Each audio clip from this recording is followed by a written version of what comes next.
గత ప్రభుత్వ హయాంలో తిరుమల తిరుపతి దేవస్థానంలో జరిగిన వ్యవహారాలపై డిప్యూటీ సీఎం పవన్ కళ్యాణ్ కీలక సూచనలు చేశారు. టీటీడీ ఆస్తులు, భగవంతుడి ఆభరణాలకు గత ప్రభుత్వం రక్షణ కల్పించిందా లేదా అనే కోణంలో విచారణ అవసరమని పవన్ కళ్యాణ్ అభిప్రాయం వ్యక్తం చేశారు.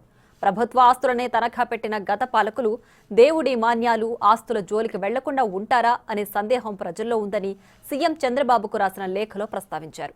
టీటీడీలోని గత పాలక మండలి స్వామివారి నిరర్ధక ఆస్తులని అమ్మే ప్రయత్నం చేసిందని, తమిళనాడులోని 23 ఆస్తులు, గుంటూరు, రంగారెడ్డి, హైదరాబాద్లో పలు ఆస్తులను అమ్మకానికి పెట్టారని పవన్ ఆరోపించారు.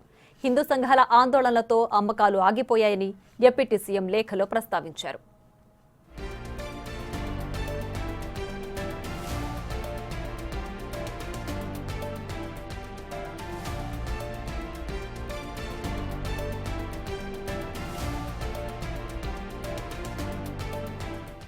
శతాబ్దాలుగా రాజులు, భక్తుల శ్రీవారికి నగలు, ఆభరణాలు అందజేశారని, శ్రీవారి ఆభరణాల లెక్కలు చూడాలని టీటీడీ అధికారులు పవన్ సూచించారు.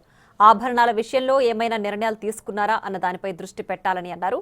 శ్రీవాణి ట్రస్ట్ ద్వారా భక్తుడి నుంచి 10,000 నుంచి 500 రూపాయలు తీసుకుని బిల్లు మాత్రం 500కే ఇచ్చారని పవన్ లేఖలో పేర్కొన్నారు. శ్రీవాణి ట్రస్ట్ ఆదాయాన్ని మళ్లించారేమో అనే సందేహాలు ఉన్నాయని, ట్రస్ట్ ద్వారా నిర్మిస్తామన్న ఆలయాలను ఎవరి ద్వారా నిర్మిస్తున్నారు, ఆ సంస్థ ఏది, ఎంత మేరకు శ్రీవాణి ట్రస్ట్ ఆదాయం మళ్లించారో భక్తులకు వివరాలు తెలియజేయాలని పవన్ సూచించారు.